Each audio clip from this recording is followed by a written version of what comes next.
Bonjour, mon nom est Elisabeth Parent.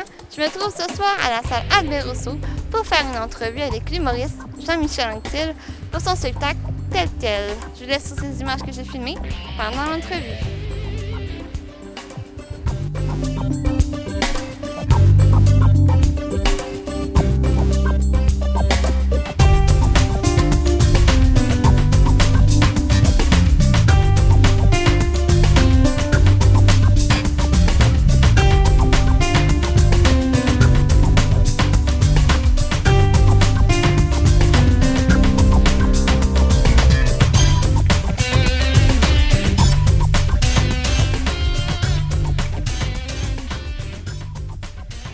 Bonsoir, monsieur Jean-Michel Anctil. Bonsoir. Ça va bien? Très bien, merci. En 2009, vous êtes arrivé avec votre spectacle Tel quel.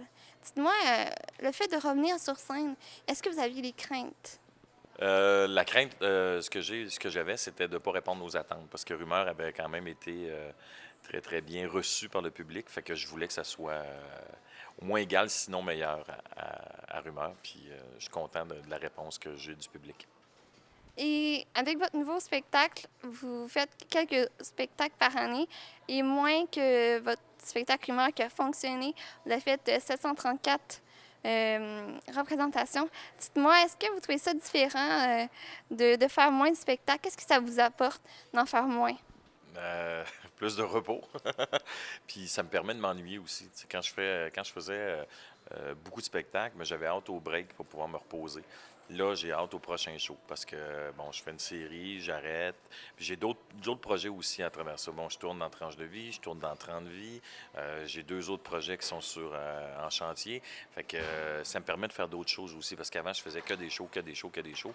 Puis c'est pour ça aussi que je me suis brûlé, me suis fatigué. Est-ce que vous avez un sentiment particulier lorsque vous revenez à Québec, là au fond, où ce que vous avez commencé vos premières armes? Bien, c'est chez nous, hein. Mes parents sont encore ici. Fait que j'ai l'impression de revenir à la maison quand je reviens à Québec. Puis il y a toujours un lien particulier aussi avec le public de Québec. J'ai toujours un accueil chaleureux. Quand j'ai recommencé à faire de la scène, c'était au Grand Rire. J'avais animé un des galas. Puis j'ai eu un accueil qui était assez formidable. Fait que c'est certain qu'il y a une relation particulière avec le public de Québec. Et qu'est-ce que vous aimez de Québec lorsque vous venez faire des spectacles? Ben, la salle, ici, Albert Rousseau, c'est une salle qui est extraordinaire. La réaction du public est bonne, puis le retour aussi. Parce qu'il y a des salles où est-ce que tu vas avoir moins de retour, tu as moins d'acoustique, fait que tu n'entends pas aussi bien les gens. Tandis qu'ici, c'est beau, c'est grand, avec les 2 balcons. Puis le retour de la scène sur scène est très bon aussi. Fait que c'est ça que j'aime. Puis le public est généreux, il en donne beaucoup. Puis moi, ben, quand on en donne, j'en redonne. Fait que c'est du donnant-donnant. Vous avez eu votre diplôme en 1992 de l'École nationale de l'humour. Dites-moi, quelques années après, vous avez fait 3 représentations de la première partie de Céline Dion. Comment a été votre expérience? Parce que, au fond, vous venez de sortir de l'école. Mais je dois dire, quand on l'a rencontré, parce qu'elle est venue nous voir en coulisses, ça a été très gentil avec nous. Puis c'était amusez-vous, les petits gars. Fait que, puis, tu sais, de faire la première partie de Céline, c'était un privilège. Puis ça, j'ai eu ça parce que Mégo, qui était le chef d'orchestre et qui est toujours le chef d'orchestre de Céline, il était à Londres, puis René voulait avoir une première partie humour au show de Montréal. Puis Mégo s'occupait des galas juste pour rire. Fait que là, René Angélil a demandé à Mégo, t'en connais-tu un qui pourrait faire la première partie? Puis il a donné mon nom. Fait que j'étais très content, très flatté de ça. Et ça a été le fun. Mais tu sais très bien que les gens qui sont dans la salle ne sont pas là pour toi. Ils sont là pour Céline. Mais je faisais 30 minutes avant le spectacle. Puis ça a été une belle expérience de faire ça devant autant de gens.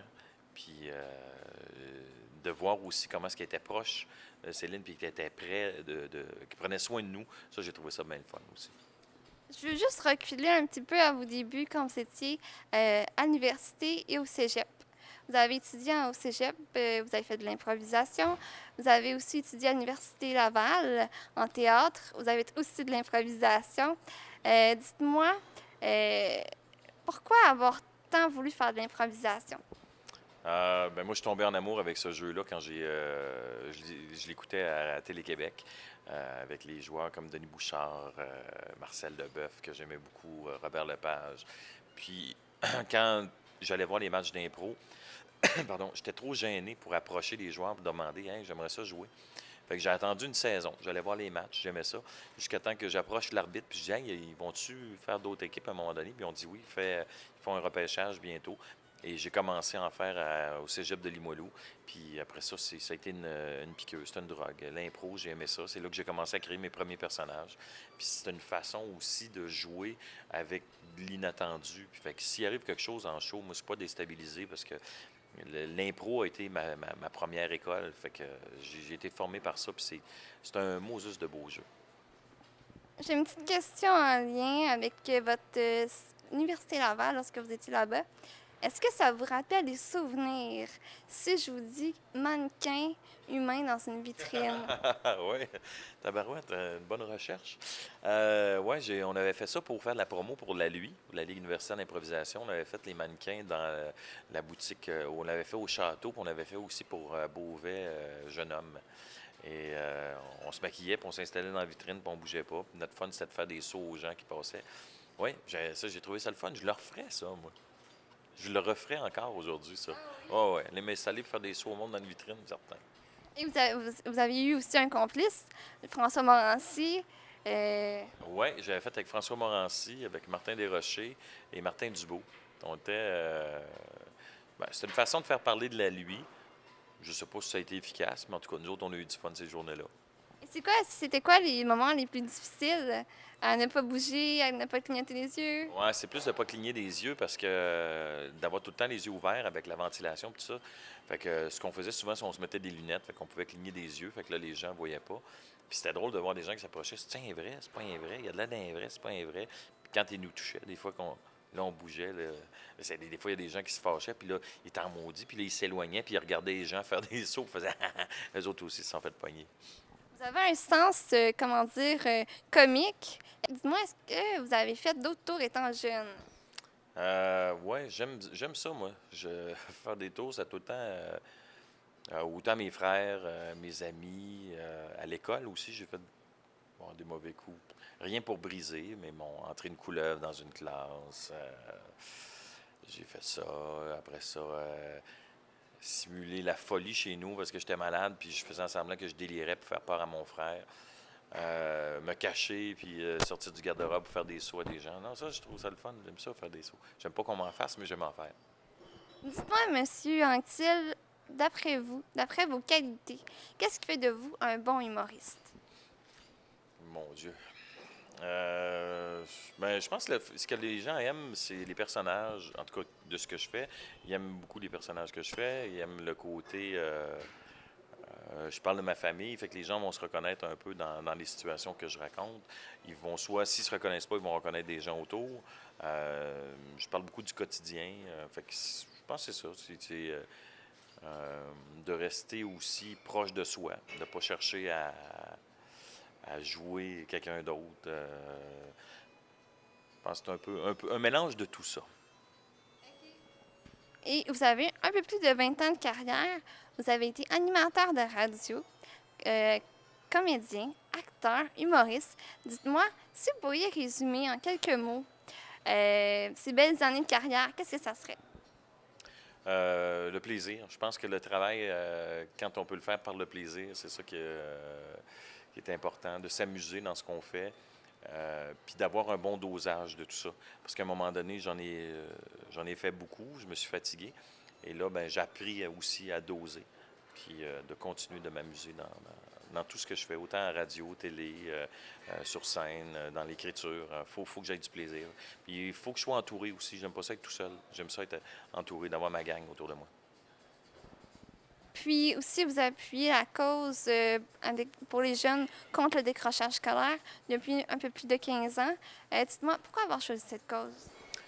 Au départ, c'est des jeunes qui montaient un spectacle puis ils voulaient que j'en fasse partie, où les profits allaient être versés à un programme qui s'appelait SAGE, Service d'aide aux jeunes étudiants. Puis c'est à partir de là que ça a commencé. Puis je suis resté impliqué dans la cause. On a mis sur pied la fondation pour aider des jeunes partout à travers le Québec. Ici à Québec, bon, il y a la Maison Trait d'Union, avec laquelle je m'implique depuis des années. Puis la société me donne beaucoup, moi, le public, tu sais, bon, d'avoir mes shows, c'est eux autres qui achètent des billets. Fait que moi, je me dis, c'est un juste retour aussi, de donner un peu de temps, puis d'organiser des shows pour ramasser de l'argent, pour aider des jeunes qui sont dans le besoin et qui ont peut-être pas eu la chance que moi j'ai eue d'avoir. Tu sais, mes parents étaient là pour mes devoirs. Des fois, aujourd'hui, avec les familles monoparentales, des fois, la maman ou le papa n'est pas toujours disponible. Puis il y en a qui n'ont pas les moyens aussi pour aider leurs jeunes. Fait que si moi, je peux donner un coup de pouce à ces jeunes-là, ben tant mieux. Et en 2009, en septembre, vous avez reçu une médaille de Madame Pauline Marois pour votre reconnaissance envers les jeunes. Qu'est-ce que ça vous a apporté au niveau personnel? Ben cette médaille-là, j'étais très fier, mais en même temps, je me dis qu'il y a une grosse partie de cette médaille-là qui va aux gens sur le terrain, ceux qui travaillent pour les jeunes. Fait que j'étais très. Au début, je pensais que c'était un coup. Je me suis dit, OK, ils ont recommencé surprise, surprise, puis là, ils me font une blague, là, ils vont dire qu'ils me donnent une médaille de l'Assemblée nationale, puis ils vont me faire avoir. Fait que jusqu'à ce que je me présente au Parlement, j'avais un doute tout le long. J'ai dit, ils vont me faire avoir, ils vont me faire avoir. Puis finalement, non. Fait que c'est sûr qu'il y a une grande fierté. Parce que c'est pas tout le monde qui reçoit cet honneur-là. Puis je, je la conserve précieusement, mais je la partage avec bien des gens autour de moi, cette médaille-là. Moi, j'ai quelques petites questions pour vous en rafale. Dites-moi, comment vos enfants trouvent ça de voir papa partir en tournée? Quand il part pas trop longtemps, il aime ça. Ça lui donne un break. Mais longtemps, il s'ennuie. Il s'ennuie. Mais on se parle à tous les jours. Puis maintenant, ben, avec la magie d'Internet et de Skype, ben, on peut se voir. Fait que ça facilite les choses. Si vous pouvez changer la définition euh, d'un dictionnaire, mettons qu'on l'appellerait le petit Anctil au lieu du petit Larousse, qu'est-ce que ça serait la définition pour vous du mot improvisation? Improvisation. Ce serait plaisir de créer une histoire à partir de rien et d'amener les gens dans un univers que l'on construit au fur et à mesure. Ah, c'est bon, hein? Et quel est le plus beau moment que vous avez vécu depuis votre début de carrière en humour avec vos fans? Avec mes fans. Mais je te dirais, quand j'ai fait le retour, j'en parlais tantôt au Grand Rire, quand je suis arrivé sur scène, l'accueil que le public m'a réservé, ça, c'était un beau moment pour moi. Et dites-moi, pourquoi à chaque fois qu'on vous voit, on a toujours envie de rire? Je sais pas. C'est bon en tout cas. Heureusement, je suis humoriste, tu sais. Euh, c'est une bonne question. Je sais pas pourquoi les gens ont envie de rire quand ils me voient. Ben, peut-être qu'ils ont référence aux personnages que je fais, aux niaiseries que j'ai dites, puis que j'ai dit, puis que euh, tant mieux. C'est mieux ça qu'ils aient envie de rire que de pleurer. Oui, effectivement. Quel est le personnage que vous aimez le plus faire? C'est difficile, ça, de choisir un personnage. Comme quand tu as plusieurs enfants, de dire lequel que tu préfères. J'aime un peu de tout de chaque personnage. Tu sais, j'aime la folie de Rato, j'aime la naïveté de Priscilla, j'aime le côté provocateur de l'infidèle. J'aime créer des nouveaux personnages aussi parce que c'est la nouveauté. Mais il y a un peu de tout que j'aime de chaque personnage. Mais peut-être, je m'éclate un peu plus dans Rato à cause de la folie. Monsieur Anctil, pour les gens qui n'ont pas vu votre spectacle jusqu'à maintenant, à quoi on peut s'attendre? Ben, c'est plus de 2 heures et quart de plaisir, de fun. Je parle de mon quotidien. Les personnages sont encore là. Et les gens vont se reconnaître aussi. Puis il y a beaucoup de gens qui viennent me voir après puis font OK, ce que tu as vécu. Parce qu'à un moment donné, je parle qu'il faut trouver sa place dans la vie. Ils font Ah, regarde, je suis en train de vivre ça, moi. Là. Je suis en train de la chercher, ma place. Fait que c'est ça. C'est un gros plaisir de 2 heures et demie. Et quels sont vos projets futurs, Monsieur Anctil? Mais là, je poursuis les tournages de Tranches de vie, je poursuis les tournages de 30 vies. J'ai 2 projets aussi qui sont en chantier. Un qui va voir le jour très bientôt. Et puis, je suis en écriture pour une série. Un gros merci, Monsieur Jean-Michel Anctil, d'avoir accepté l'entrevue et je vous souhaite encore plein de succès dans tout ce que vous désirez. Merci beaucoup.